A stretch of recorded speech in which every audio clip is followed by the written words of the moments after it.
Hello বন্ধুরা, আবারও চলে এলাম আজকের নতুন একটি গল্প নিয়ে। তো চলো বন্ধুরা, শুরু করি। আমি তিথি, সাধারণ এক মেয়ে, এক শান্ত শহরে বড় হয়ে ওঠা।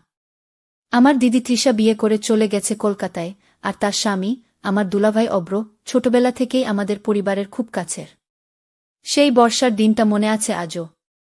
দিদি ও দুলাভাই এলেন আমাদের বাড়িতে কয়েকদিনের জন্য। আমি ছাদে বসে বই পড়ছিলাম। হঠাৎ কারো ছায়া পড়ল সামনে। তিথি, এখনো গল্পের বই ফেলে রাখিস না? চোখ তুলে দেখি দুলাভাই। হালকা ভেজা চুল, গায়ে হালকা সাদা কুর্তা।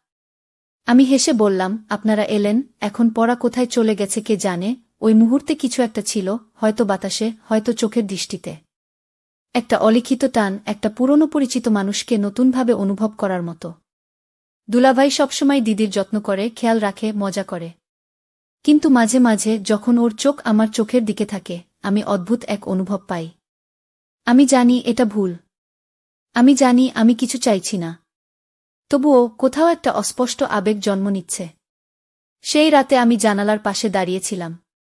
বাইরে বৃষ্টি পড়ছে, কিন্তু ভেতরে আমি কিছু অনুভব করছি, অতীত, টান আর অপরাধবোধের এক অদ্ভুত মিশেল। আমি জানি না এটা ঠিক কিনা। আমি শুধু জানি এই কদিনে কিছু বদলে যাবে। হয়তো আমার ভেতরেই। দুলাভাই যখন থাকে তখন বাড়িতে যেন একটা আলাদা ছন্দ তৈরি হয়।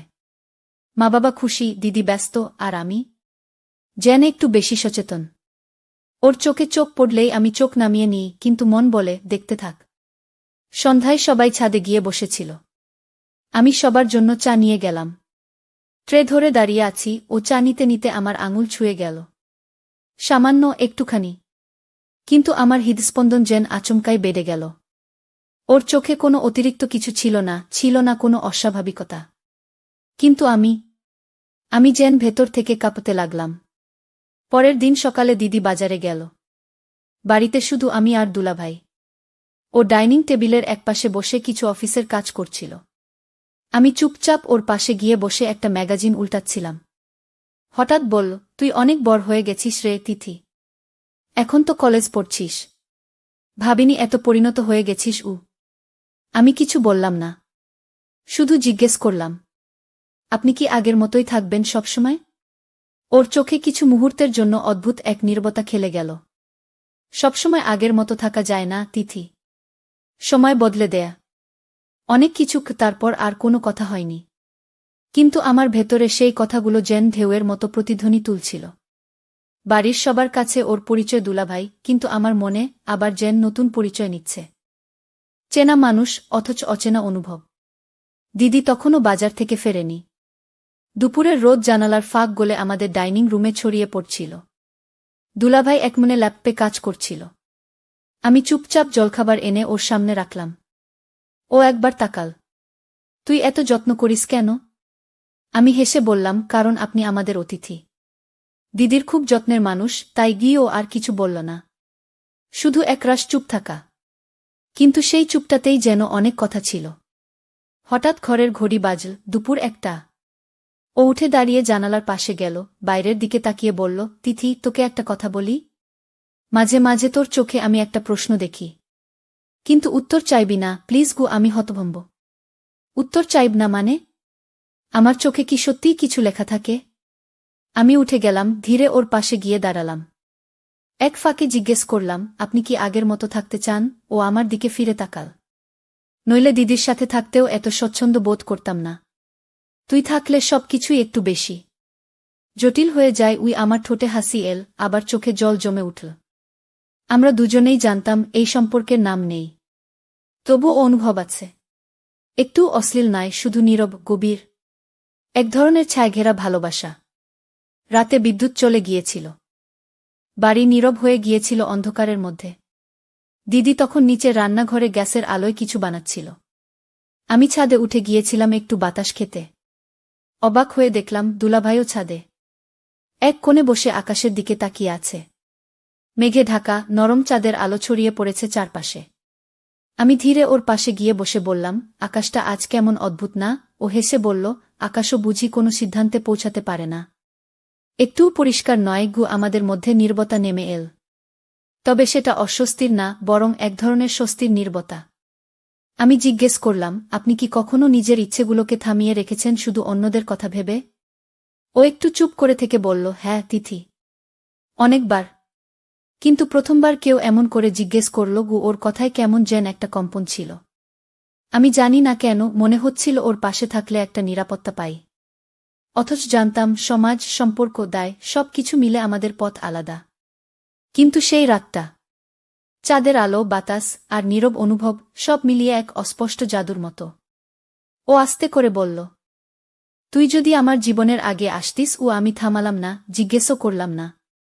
শুধু মনে মনে বললাম, তাহলে কি হতো সেটা জানার সাহস আমার নেই। সেদিন শনিবার। বাড়িতে কেউ ছিল না। দিদি বোনের বাসায় গিয়েছে, মা বাবা গেছেন আত্মীয়ের বাড়ি। আমি ভেবেছিলাম সারাদিন হয়তো একা থাকব। কিন্তু দুপুরে হঠাৎ দুলাভাই এসে বললেন, আজ তোমার জন্য একটু সময় আছে আমার। আমি অবাক হয়েছিলাম, কারণ সাধারণত ও খুব ব্যস্ত থাকে। কাজ, ফোন, দিদির খেয়াল রাখা সব কিছুর মাঝে ওর নিজের জন্য সময় থাকে না। আমরা বসে পড়লাম বসার ঘরে। জানলা দিয়ে দুপুরের আলো ঢুকছিল, বাতাসে একরকম অলস গন্ধ। আমি বললাম, আজ সবাই নেই, কেমন অদ্ভুত না? দুলাভাই হাসলেন, অদ্ভুত আবার আরামদায়কও। সবসময় তো কেউ না কেউ থাকে। আজ যেন বাড়িটাই চুপ করে আমাদের কথা শুনছে। ওর কথাটা শুনে হঠাৎ বুকের মধ্যে কেমন যেন শব্দ করল। আমি চুপ করেছিলাম। আমরা একসাথে চা করলাম। চুপচাপ বসে থেকে অকারণে অনেক কিছু বললাম, ছোটবেলার কথা, কলেজের স্মৃতি, দিদির মজা করা আচরণ। কখন যে বিকেল হয়ে গেল বুঝিনি। একসময় আলো নিভে এলো ঘরের কোণে কোণে। আমি বললাম, আপনি কি কখনো এমন সময় চেয়েছেন যখন কিছু ভাবতে না হয়? ওর চোখে তখন হালকা ক্লান্তি আর একরকম অভিমান। চেয়েছি, হয়তো এখনো চাই। আমাদের মাঝে কোনো স্পর্শ ছিল না, কোনো বেপরোয়া শব্দ না, তবে চারপাশের নীরবতা যেন আমাদের হৃদয়ের স্পর্শ হয়ে দাঁড়িয়েছিল। কখনো কখনো ভালোবাসা খুব শান্ত হয়, খুব নিঃশব্দ। শুধু উপস্থিতিতেই সম্পর্ক বোঝা যায়। পরদিন সকালে আমি খুব তাড়াতাড়ি উঠেছিলাম। আগের দিনের কথা মনে পড়ছিল।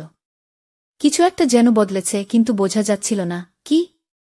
দুলাভাই তখনও ঘুমিয়ে। আমি কিচেনে নাস্তা বানাচ্ছিলাম। কফির কাপের পাশে একটা চিরকুট রেখে এসেছিলাম, আজ সকালের কফিটা একটু মিষ্টি করে দিও, কাল বিকেলের মতো। ও চুপচাপ পড়ে হেসে নিয়েছিল, আমার জানা ছিল। দুপুরে আমরা আবার মুখোমুখি। কেউ কিছু বলে না। মাঝে মাঝে চোখে চোখ পড়ে যায়, কিন্তু কেউ ভাঙতে চায় না সেই নীরবতা। আমি বললাম, আপনি জানেন, কিছু কিছু অনুভূতির ভাষা হয় না, কিন্তু তারা থেকে যায়। ও চোখের দিকে তাকিয়ে শুধু মাথা নাড়ল। হ্যাঁ জানি। সেই মুহূর্তে মনে হচ্ছিল যেন আমরা একটা অলিখিত চুক্তিতে পৌঁছে গেছি।